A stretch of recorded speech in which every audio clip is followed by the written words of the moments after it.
Muy buenos días, chicos de la clase de primarios. Estamos muy felices, muy contentos de tenerlos en este hermoso sábado. Vamos a alabar y glorificar el nombre de Dios. Por eso en esta mañana sean todos muy bienvenidos. Que Dios les bendiga. Feliz sábado, ha llegado la hora de orar. Amado Padre que estás en los cielos, santificado sea tu nombre. Gracias por darnos la oportunidad de vernos una vez más. Gracias por iniciar esta clase. Bendícela y derrama tu Santo Espíritu para comprender y entender tu palabra. En el nombre de Jesús, amén. Feliz sábado, niños, ha llegado el momento del servicio de canto y hoy cantaremos Viviendo para Jesús.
Chicos y chicas del primario, hoy les voy a contar el misionero que viene desde Colombia.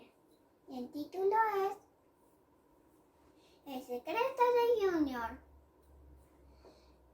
Y la historia comienza así. Junior ahorita tiene 14 años. ¿Quieren saber cómo es la historia? Se las voy a contar.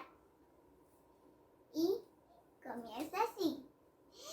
Cuando Junior tenía 5 años, sus papás decidieron ir a la iglesia de séptimo día. Entonces comenzaron a ir a la iglesia. Pero un día las inundaciones dañaron la granja familiar. Pero les digo qué hacían los papás y a qué se dedicaban. ¿Sí? Ok, se los voy a decir. El papá trabajaba en sembrar. Sembraba arroz, yuca y maíz. La mamá se dedicaba a hacer vestidos y sandalias.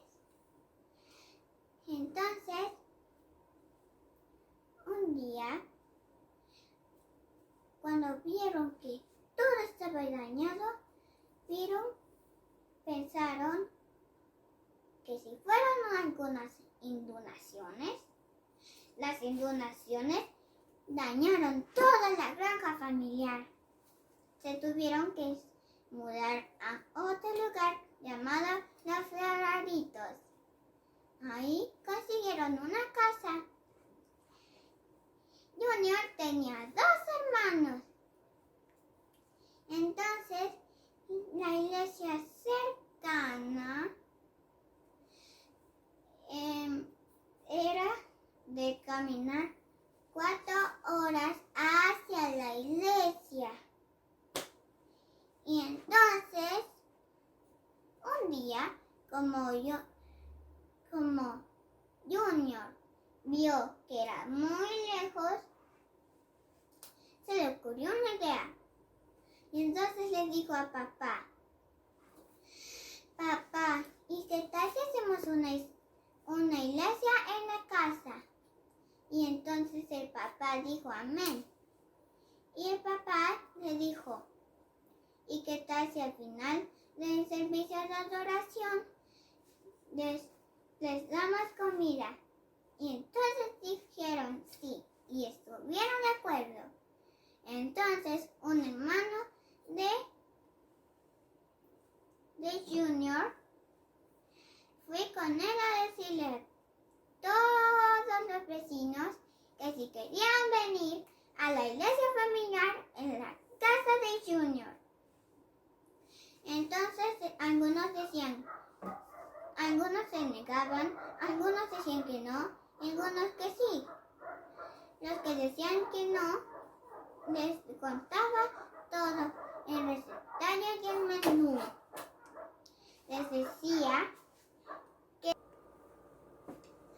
el menú a todas las personas que eran los vecinos que decían no, les decía toda la receta y llevaba algunas de estas cosas, arroz y algunas. Entonces, algunas personas el siguiente sábado llegaban 7, el siguiente 8, el siguiente 9 y el siguiente todo el pueblo. Todo el pueblo se hizo cristiano. Imagínense un pueblo cristiano, estuvieran imaginando a todas las personas y ahí van así. Entonces, se tuvieron que mudar a otro lugar porque les costaba mucho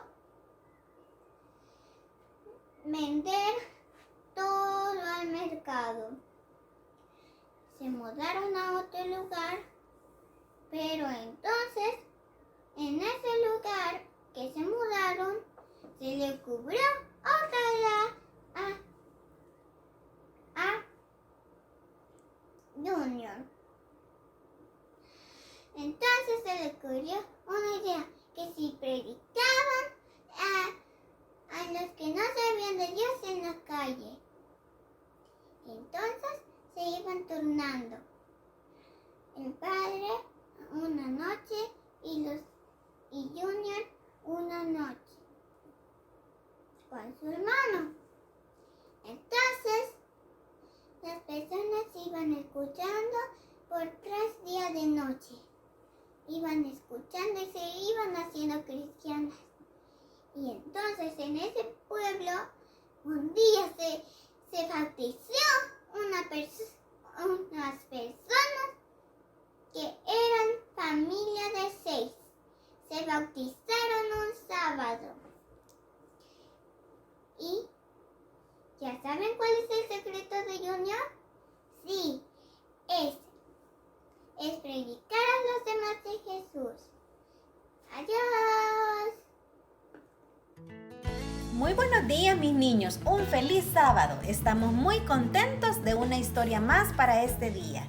Pero antes queremos felicitar a todos nuestros aventureros. Y si tú no perteneces a este ministerio, te invitamos a que lo hagas. La historia de hoy se titula La elección de Dios. Y el versículo lo encontramos en Apocalipsis 14:7. Y nos dice así: adoren al que hizo el cielo y la tierra, el mar y los manantiales. Y el mensaje dice: adoramos a Dios cuando respetamos su autoridad. 2 niños, llamados Cristina y Jacobo, estaban jugando durante el recreo a recordar palabras. Demasiado pronto sonó el timbre. Anunciaba que se había terminado el recreo y la maestra estaba diciéndoles: vengan niños, vamos a comenzar la clase de matemáticas. Cristina suspiró. Ay, y Jacobo se quejó diciendo: no sé por qué tenemos que regresar al aula tan pronto. Hace mucho tiempo, unos hombres pensaron que no tenían que obedecer lo que les pedían sus dirigentes y decidieron rebelarse. Querían hacer las cosas a su manera, pero su manera de hacer las cosas no era la forma que Dios quería. Había problemas en el campamento. Coré pensaba que era injusto que solo los de la familia de Aarón fueran los sacerdotes. Antes que dejaran Egipto, Coré había sido el sacerdote en su familia como hijo primogénito. Él era el que ofrecía los sacrificios en su familia. Entonces, Dios nombró a Aarón y a sus hijos para ser los sacerdotes de todo el pueblo. Coré solo no estaba contento con que Aarón fuese el sacerdote, sino que tampoco le gustaba la forma en que Moisés guiaba al pueblo de Israel. Cuanto más lo pensaba, más injusto le parecía. Datán y Abirán se unieron a Coré en un complot contra Moisés y Aarón, pero se olvidaban de algo muy importante. Moisés no había solicitado el trabajo de dirigir a los israelitas. Dios lo había elegido a él. Tampoco Aarón y sus hijos habían pedido ser sacerdotes. Dios los había elegido. Cuando Coré, Datán y Abirán comenzaron a renegar de sus dirigentes, no se estaban quejando de ellos, sino que de Dios, porque Él los había elegido. Pronto ya no era solo Coré, sino 250 hombres que se habían puesto de acuerdo. Juntos se presentaron a Moisés y le dijeron: ¿por qué te has puesto por encima del pueblo de Dios? Moisés los escuchó y entonces les advirtió que al unirse en contra de él, realmente se estaban uniendo en contra de Dios, pero ellos no quisieron escucharlo. Estos hombres se rehusaron a aceptar a los dirigentes que Dios había dejado, se negaron a seguir las instrucciones que Dios les había dado, y cuando trataron de hacerse sacerdotes ellos mismos en contra de las instrucciones de Dios, Dios no tuvo más remedio que destruirlos. Pero eso no fue suficiente para parar las quejas en el campamento. Dios le pidió a Moisés: toma una vara de cada uno de los dirigentes de cada tribu de Israel. Escribe el nombre del dirigente en la vara de cada tribu. El nombre de Aarón fue escrito en la vara de la tribu de Leví.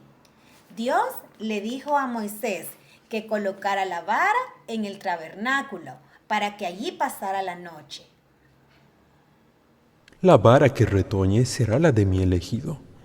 Me quitaré de encima las constantes quejas que los israelitas levantan contra ustedes. Al día siguiente, Moisés y todo el pueblo vinieron al tabernáculo. Querían ver lo que había pasado con las varas. Cuando Moisés trajo la vara de Aarón, todos quedaron sorprendidos al ver que había brotado. No solo había brotado, sino que había florecido y producido almendras. Cuando Moisés les mostró las varas a los israelitas, se dieron cuenta que Dios realmente había elegido a Aarón.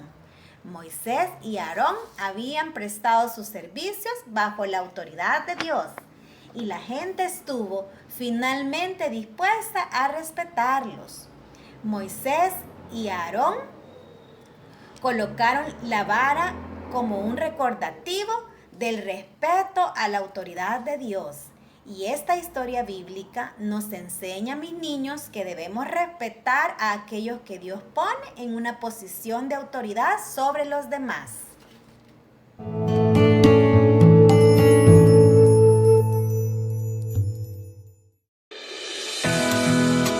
Amigos de Jesús.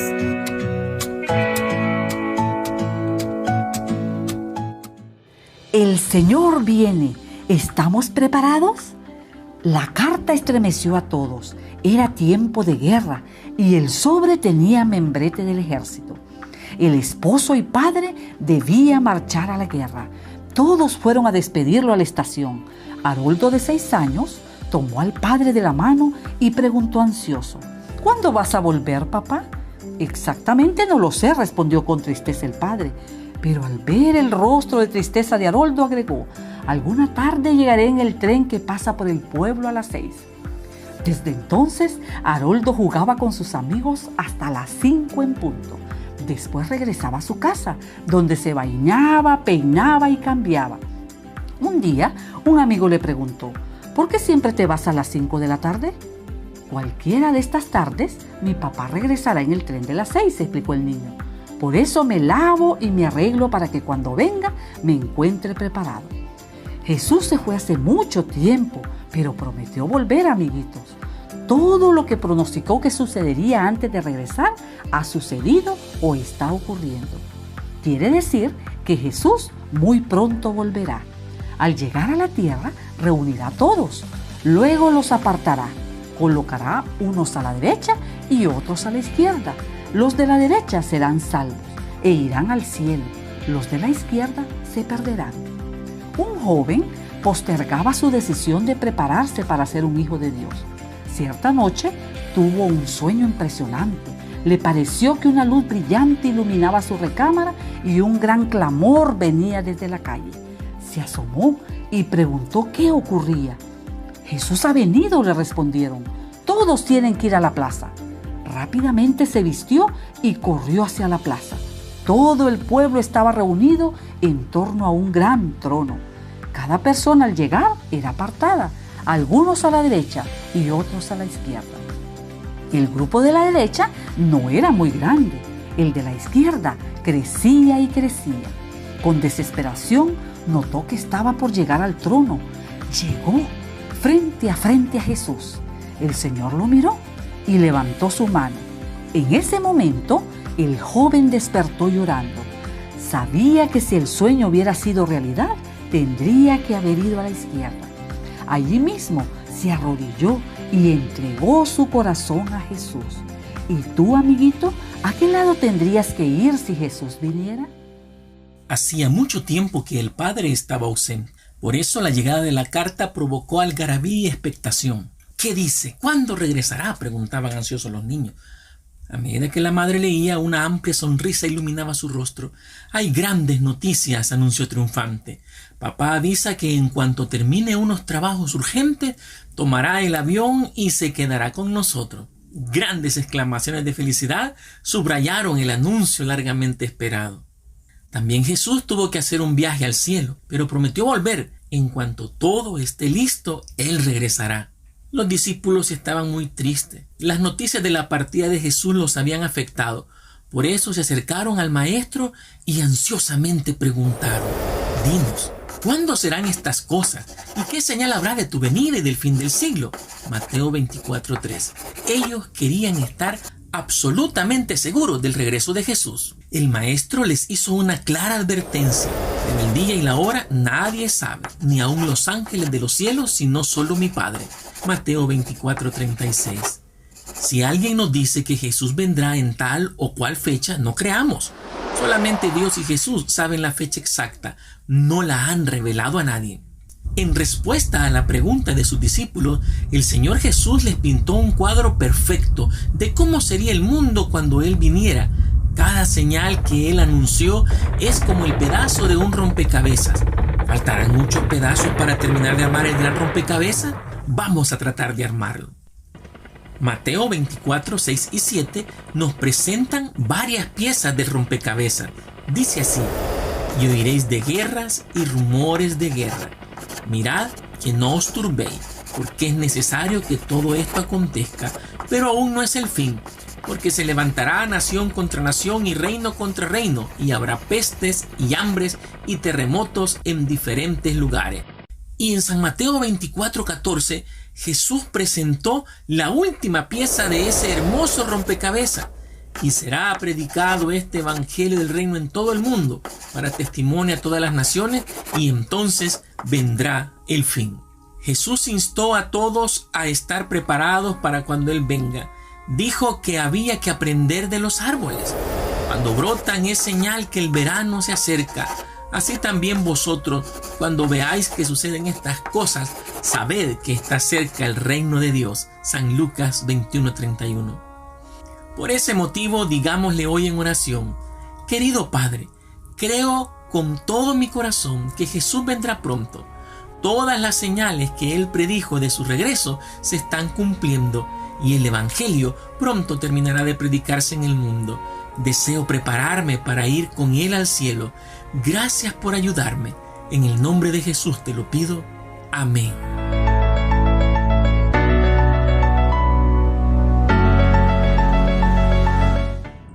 Y después de haber disfrutado de este hermoso video sobre la venida de Jesús, vamos a contestar 4 preguntas. La primera es: ¿qué preguntaron los discípulos de Jesús antes de irse Él al cielo? La segunda: ¿se sabe la fecha del regreso de Jesús? La número 3: ¿qué señales les dijo Jesús que sucederían antes de su regreso a sus discípulos? Y la número 4: ¿cuál es la última gran señal que Jesús les dijo que habría antes de su venida? Espero contestes estas preguntas y nos hagas saber tus respuestas a través del chat. Muchas bendiciones. Ahora cerraremos nuestros ojos y oraremos. Querido Padre que estás en los cielos, santificado sea tu nombre.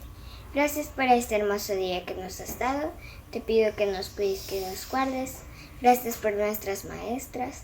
Te pido que la historia nos haya ayudado a entender que tenemos que comportarnos bien y entender que nuestros maestros, padres, abuelos y toda la gente que está delante de nosotros es nuestros líderes. Te pido que nos ayudes a respetarlos y a comportarnos bien con ellos. En el nombre de Jesús. Amén.